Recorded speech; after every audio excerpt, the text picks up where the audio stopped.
The eurozone increasingly resembles a bad disaster movie. Whenever the apocalypse appears to have been averted for the umpteenth time, another calamity rears its ugly head. In the past few months alone, we've had a banking crisis in Cyprus, political stalemate in Italy, a government program to cut public spending declared unconstitutional in Portugal, and a German public increasingly unwilling to bail out its southern neighbours. The issue seems less about if a country will leave the eurozone and more about who, when, and how. Welcome to The Big Question, the monthly video series from Capital Ideas at Chicago Booth. I'm Hal Weitzman, and with me to discuss the issue is a top-notch panel. Anil Kashyap is the Edward Eagle Brown Professor of Economics and Finance and the Charles M. Harper Faculty Fellow at Chicago Booth and a Faculty Director of the Initiative on Global Markets. He's also an advisor to the Federal Reserve, the IMF, the Congressional Budget Office, and the Swedish Central Bank. Veronica Guerrieri is a Professor of Economics at Chicago Booth. She's a Faculty Research Fellow at the National Bureau of Economic Research and the recipient of an Alfred P. Sloan Research Fellowship. And Hans-Werner Sinn is President of the IFO Institute for Economic Research in Munich and a Professor at the University of Munich. He's the author of several books, including The Green Paradox, Casino Capitalism, and Can Germany Be Saved? Panel, welcome to The Big Question. Anil Kashyap, let me start with you.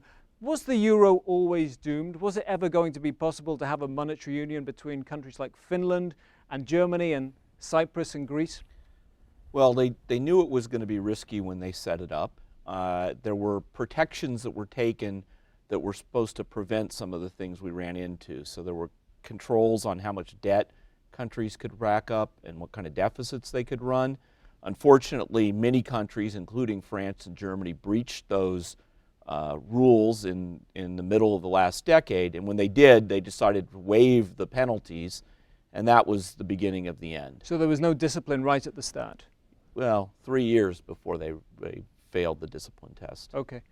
Hans-Werner Sinn, do you think the euro was always doomed, or could it have been could we be talking about a great success by now? Well, it was not always doomed. Actually, I endorsed the euro very much when it came, but nowadays you have to be a masochist to think that it was a good idea to have the euro. It includes too many countries, and it brought about too much careless investment across the borders. That's what we know now has been the major problem. A credit bubble was being created in Southern Europe, which turned out to be inflationary and deprived the South of its competitiveness. This would not have happened had the Maastricht contract been taken serious, which says countries can go bust, and if they go bust, there will be no help. Had that been taken serious, the investors would have known there was a risk and they would not have come in the first place. But the actual policy of the EU was to undermine that and say, oh, please come and go, everything is safe. There was an implicit bailout guarantee in the background, and that lured too much capital to the south, which created all that mess. And talking of bailouts, the most recent kind of rather botched bailout was Cyprus, and they responded to what was a potential banking run, Veronica Guerrieri, with capital controls. And some people say that effectively means they have already left the euro. Well, I don't think so, meaning that I think the core of a monetary union is actually having a fixed exchange rate, and that is not a problem with capital controls. There are many examples of monetary unions exchange systems with fixed exchange rates that have been exposed to limited capital controls, like if you think about Bretton Woods, for example. So the problem is instead that when the euro was formed, I think the hope of having integration in capital markets was one of the main objectives of the euro. So with capital controls, the main advantages of having a euro, monetary union, disappear. And so then the question is it really worth it to have a monetary union with capital controls? Anil Kashyap, what's your view on Cyprus, whether it's still effectively in the euro or not? Well, I think the Cypriots are going to suffer greatly whether they stay in or go out at this point. And whether they're in or out doesn't matter so much. They're going to have a horrifically bad recession that's going to linger for years. Getting out's going to mean that they have a bunch of inflation. They're going to have terribly high unemployment. They're going to be in a very bad way, as will Greece. So if one of these weak countries leaves, it's not like all of a sudden the deeper problems disappear. And so if it was that easy, someone would have left. And the public probably doesn't want to leave still in Cyprus or Greece right now. Hans-Werner Sinn, what should we make of the way that policymakers responded to the crisis in Cyprus? They initially said that everybody would suffer, including very small depositors in the banks, and then they later recanted. But did their actions make bank runs actually more likely across the eurozone? Yes, of course, because there was, after all, a haircut at the expense of the depositors. But how can you avoid it? If banks are bankrupt, they are bankrupt. If a country is bankrupt, it's bankrupt. The deposit insurance system of Cyprus is bankrupt. So it was the Cypriot own decision to involve the small depositors, which was not a good decision. And I'm glad that this has been changed now, that the losses are concentrated on the big investors in Cyprus. It's a mess, but you know, that's very natural in a sense, because there's no one else who is willing and able to foot the bill. Cyprus, okay, is a small country. You could give it more than it has received. But think of other bigger countries which are in similar problems. One cannot reduplicate these decisions. Cyprus has already received more money than people know. One speaks of 10 million euros. In fact, they have received another 7 million target credit, so extra refinancing credit from the printing press, and another 3 has been awarded already or allowed after these decisions. So we are talking about 20 billion euros of credit to Cyprus, which is 120% of GDP and twice of what is publicly known. So was that a model? Could we see that kind of bail-in being used? Well, I would in say places? there's way too much taxpayer money involved. Insofar, I dislike to call it a model. On the other hand, given the expectations that there would be a bailout with taxpayer money entirely, it's an improvement. It's a turnaround in the ECB policy and the euro policy, because this is the first time the depositors will also have to share the losses. And this is, I think, the most natural solution. If a bank has negative equity, it has to be refurnished with equity. Who should bring the money? People who are not involved from other countries, or those who invested their money in the bank. Clearly those, the latter ones. There is no alternative to big-scale debt equity swaps of the kind which we have seen in Cyprus. Veronica, Guerrieri, was the right thing done in Cyprus in the end? In the end, I think so, in a sense that I'm also glad that the poorer depositors were saved. But on the other hand, it's true that the banking system in Cyprus was 8 times the GDP level, and so it was clear that it needed to be downsized. And otherwise, without a banking union, that could be an alternative in Europe, that would not have been sustainable. I mean, the first attempt to also instead hurt all the depositors, I think, was much more problematic in terms of contagion of bank runs, or at least risk of bank runs in the rest of Europe, and that potentially could be a big problem. Ask you a question? What about Luxembourg? There, the balance sheet of the banking sector is 22 times GDP, not 8 times as in Cyprus. What's your opinion? What do you mean, if I think that I need to be downsized or not? Yes. Well, I think taking your argument. I think it is. I mean, it is a risk. Not now, because Luxembourg doesn't have a problem, but in case it's more for sure is a country that is sensitive to a shock that we cannot predict right now. So I think to have a too big banking system for a country that is a standalone country, and so needs to be ready to protect at least part of the depositors, may be a problem. And that point is critical, isn't it, Anil, Kashyap? Because a lot of focus has been on Cyprus or whoever the risky country is at the moment, but there are a huge number of risks to the eurozone.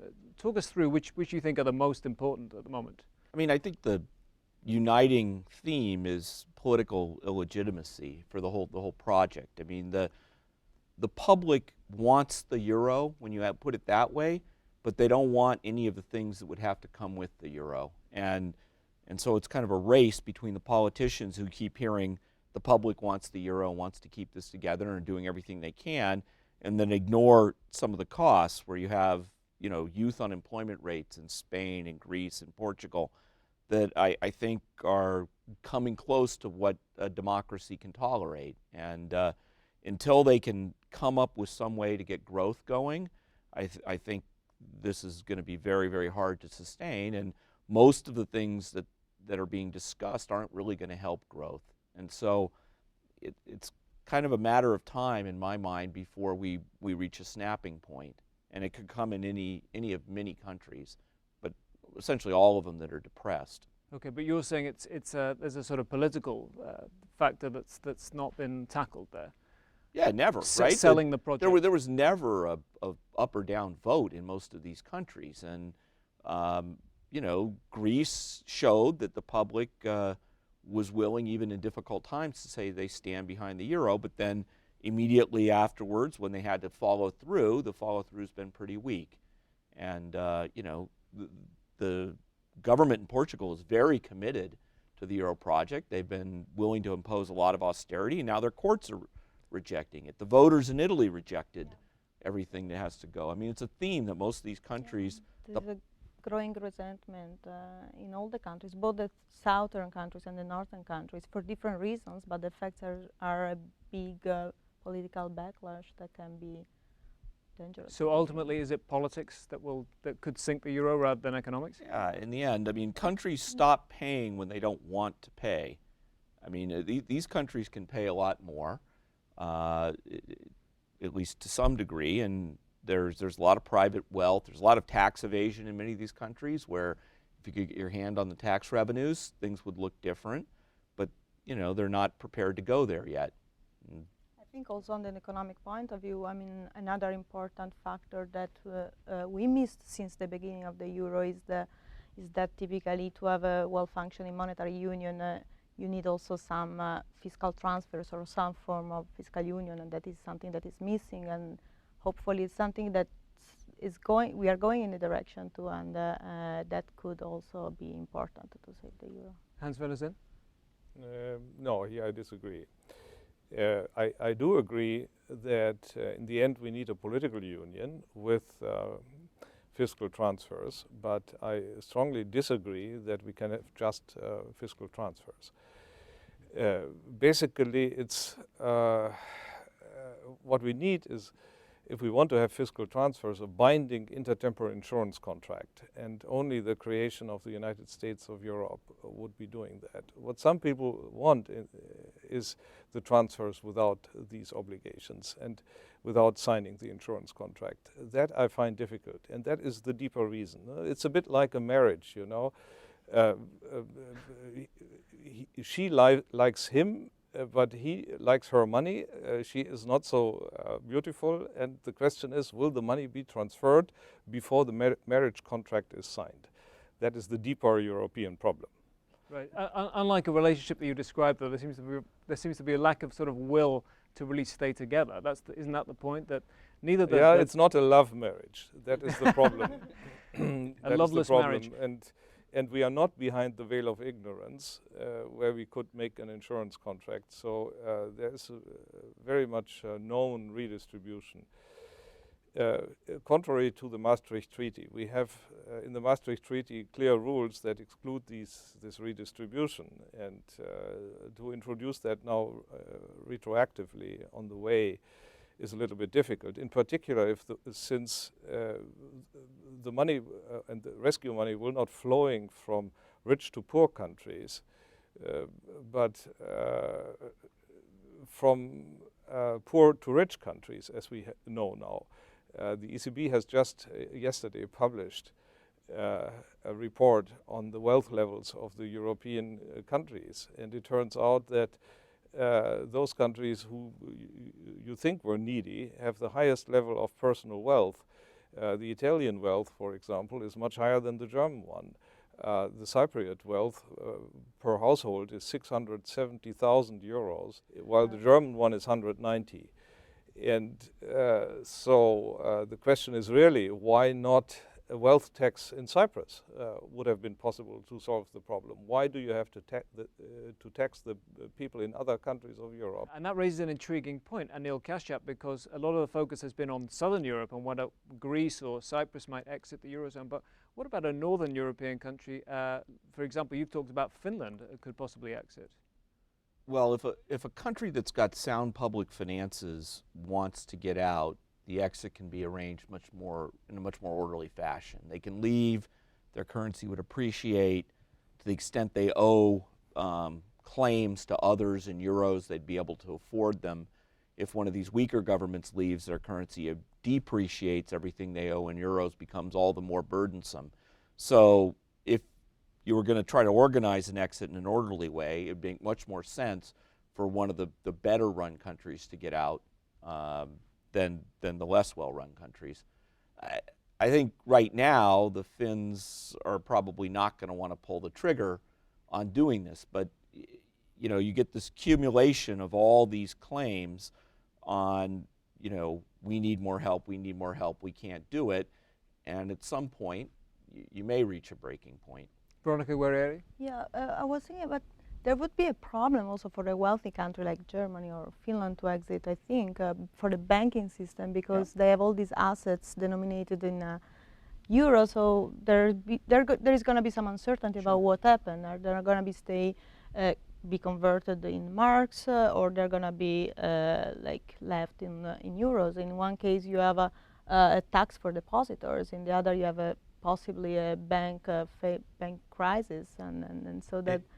It's not free, but the fact of the matter is the reason why one of the sounder countries will leave is because they perceive staying in as getting a huge bill to bail out someone else. If I was sitting in Finland and I had the choice of bailing out my own banks, getting a divorce once for all and be done, versus continually being asked to send money to some country with which I have nothing in common, at some point that conversation. And presumably the proof of the pudding would be whatever happens to the new currency, national currency that they adopt. Yeah. But Hans-Werner Sinn, you referred to that ECB report. Are we wrong to think of a country like Finland or Germany as a wealthy country?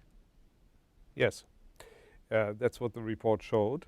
Finland in particular has a very low private wealth relative to the rest of the eurozone. I know the number precisely now for Germany. Germany has 190,000 euros per household, while Cyprus has 670,000 euros, more than 3 times as much. And it's a little bit awkward to ask Germans to give away their wealth in order to bail out Cyprus when the rich people in Cyprus are not willing to participate. I think this new ECB report, which was just published and which was held back actually during the time of the Cyprus negotiations, will change the landscape a lot in Europe. The problem in Europe is that some countries had an underdeveloped tax system or were not willing to tax private households, and therefore these people were able to develop a lot of private wealth, while at the same time the government was financing itself by borrowing. So you have a strict correlation between high public debt and high private wealth, and therefore it is not appropriate to solve the public debt problem by mutualizing the debt in Europe, as some people argue. And we've had some research coming out of Chicago Booth that has shown the extent of tax evasion in countries like Greece, so that would maybe explain some of the figures that you talk about. I wanted to ask another question though. With the focus on a southern European country possibly exiting the euro, is it possible for a country to leave a currency like the euro and then come back in? Hans-Werner Sinn? Yes, of course it is. Take Cyprus. If everyone knows, of course, if you talk about exiting, there will be a bank run, lots of disturbances and so on. But all these disturbances we have seen in the case of Cyprus. And there are now capital controls, and that's it. If Cyprus now decided to exit, there would not be any additional turmoil to the one which we have seen. I don't want to downplay the difficulties, but one has to see also the difficulties if the countries stay in. If you give a guarantee to be a member of the club, whatever you do, then that's the recipe for a maximum of moral hazard. Any club needs rules and need exit conditions if you don't obey the rules. This is true for countries like Germany and France that violated the rules. There should have been stricter consequences. This is true for others. But what about the coming back in part? You know, the problem in Europe is that the credit which the euro brought, the cheap credit, inflated these countries, created a bubble that burst. And now they are all sitting there with prices and wages way up in the sky. They are too expensive. They have structural current account deficits. And they have to get rid of these high prices. But prices cannot easily fall because households and firms are over-indebted. That was the reason for the bubble. So if you cut their nominal incomes, they will go into private bankruptcy. So it's very, very, very difficult to do that. And the alternative would be to inflate the core. But the ECB is not allowed to inflate the core. Its only mandate is to keep the prices constant. So logically, only the exit and the re-entry at a new exchange rate would be a possibility. And I would think this re-entry possibility is a very good option for the countries to give them a future. In the moment for Greece, there is no future. We have a youth unemployment approximating or moving towards 60%. It's a catastrophe inside the euro. And the only hope for these countries and the population would be to take more radical moves. Veronica, Guerrieri? So I disagree in a sense that I think, of course, everything is possible, but I think that the euro system is has been designed as a quite rigid system, and there are other type of monetary unions that are more flexible, like with fixed exchange rate, and Europe has experience with that before the euro, and it was not a big success. It was a disaster because once you have the one investors anticipate that the country can exit and entry, basically it means that there is a flexibility that is taken into account in expectation, and this can generate speculative attacks. And so you would expect if a country leaves, that's it? No, what I expect is that that would be a much more unstable system, and so it would not be the best option for the European Union. Anil, Kashyap, you said it would be hell for Cyprus, whatever happens, but would it be better for the euro if Cyprus or a similar country were to leave? Yeah, but they need to fix the underlying problems. Kicking out one or two isn't going to do it. And Italy and Spain have real problems, and they're big, and it's not going to be easy to get a divorce from Italy and Spain. I mean, I think if we were starting from right now, maybe you could have two currency blocks, one for the better run countries and one for the less well run countries. A two-speed Europe. Yeah, and you'd maintain the freedom of goods and labor mobility and all of that, but you'd basically not try to impose one set of rules for two very different sets of countries. So I don't think just getting rid of Portugal and Cyprus and Greece is going to fix anything. The problem is Italy and Spain, and there's no easy way to do that part. Hans-Werner Sinn, last year the European Central Bank said it would do whatever it takes to save the euro, and that reassured people. And now, of course, there's panic again. What would it actually take? The euro will only have a future if it is possible to make the southern countries competitive. And that means basically reforms that make the wages flexible. To be concrete, let the wages fall so that the prices fall and they get a real devaluation inside the eurozone. I'm very skeptical that it will work, but I see only this possibility, and the alternative is to inflate the core. We have to change the relative prices. Maybe we need a little bit of everything, a little bit more inflation in the core, a little bit austerity in the south, but if you push it too far, you create too much mass unemployment. So it's a very tricky thing, and whether the solution set is really available or empty, I personally do not know. And I think each country itself has to decide what it wants to do, whether it wants to stay in or out. I would not think that Finland or Germany should leave, or other countries, because after all, the euro is a good idea. You can do the euro with a limited set of countries. Whether you will have 2 zones, yeah, that has been discussed in my country a lot.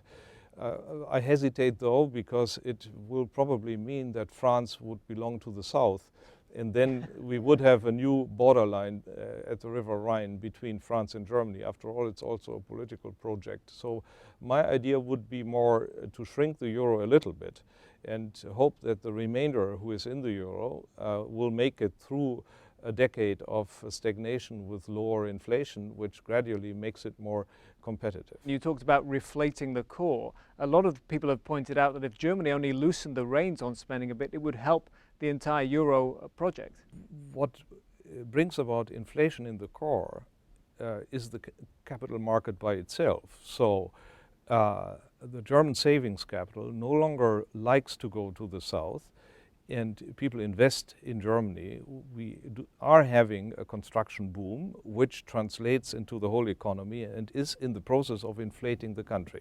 But now comes the EU and says, no, no, the savings are not supposed to be invested in Germany. We rather escort the savings from Germany to the south through public rescue operations, through the ECB's guarantees and so on. But then you can't inflate Germany. That is the problem. You know, they want 2 things that do not fit together. They want the savings to go to the south, and at the same time they want Germany to inflate. And this is impossible. Either you invest in Germany, you create the demand inflation in Germany, or you bring the savings to the south. You cannot have it both. Veronica Guerrieri, what should Germany's role be? So I think that the only hope for the euro is actually instead trying to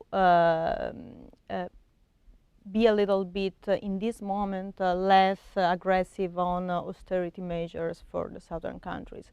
Because the important thing is that these countries start to grow again. And now these austerity measures have proven being very costly, both economically, because Spain, Italy are suffering very big recession, but also politically, and this has created a protest vote in Italy, for example, a lot of political tensions and so on. But equally in the north, you have a growing political movement that is against the kind of bailouts that you're talking about. That's true, but the fundamental in terms of growth, the problems come mainly from the south, and that created partly contributed to create all the euro crisis and the run, the speculations and so on. And so I think if you don't let this country give a hope for growth, there is no future for the euro area. So I think that instead I believe that doing something on the fiscal side is important if we want to save the euro.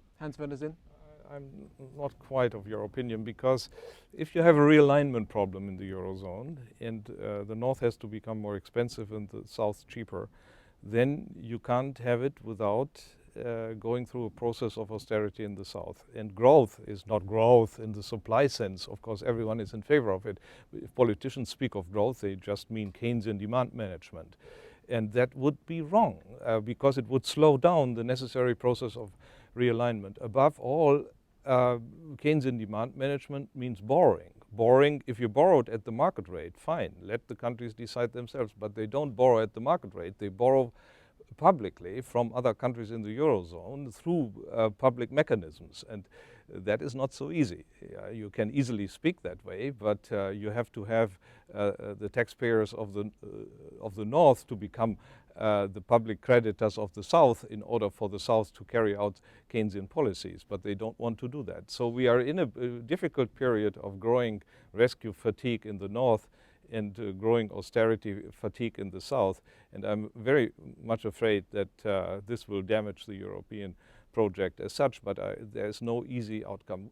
Let's be honest, the whole thing is a mess.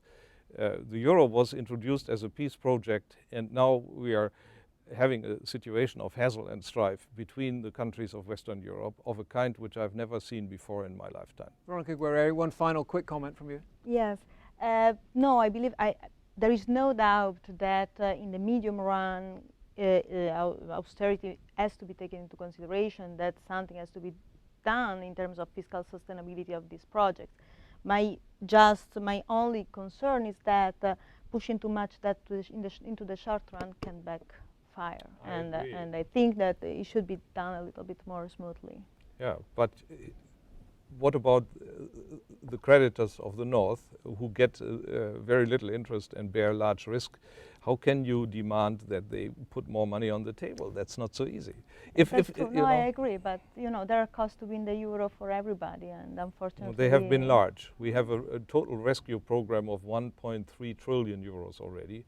If you take the printing credit from the printing press into account, it's already very, very much. I want to finish up by asking each of you, the euro has been around for 14 years. How much longer do we see it continue in its current form? Anil, Kashyap? I don't know. I said a while ago that I think it's 50-50, that in 2 years everybody that's in will still be in. I think the one other thing is we haven't talked enough about France. I think Hans-Werner's exactly right. France is headed towards a mess too.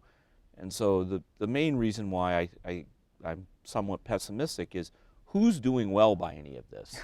I mean, it doesn't look like a win-win for anybody. The loveless marriage we talked about earlier. Veronica, Guerrieri, how much longer for the euro? So I think my best forecast is that actually it's gonna last, but Europe is gonna go through a very long period of slow growth. And Hans-Werner Sinn? Yeah.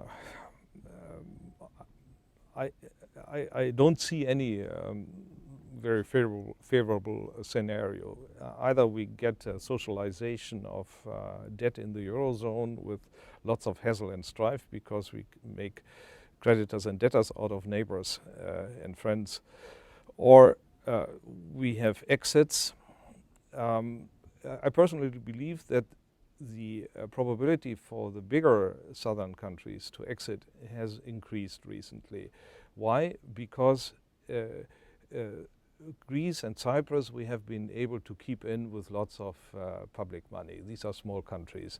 If we would do the same for Spain and Italy, it would be impossible. The money is simply not there, and Beppe Grillo and others know that. And so this is the reason why the political forces in the south playing with the idea of exit become stronger. After all, Berlusconi said exit is a possibility, and Grillo said it, and both together had 55% of the popular vote.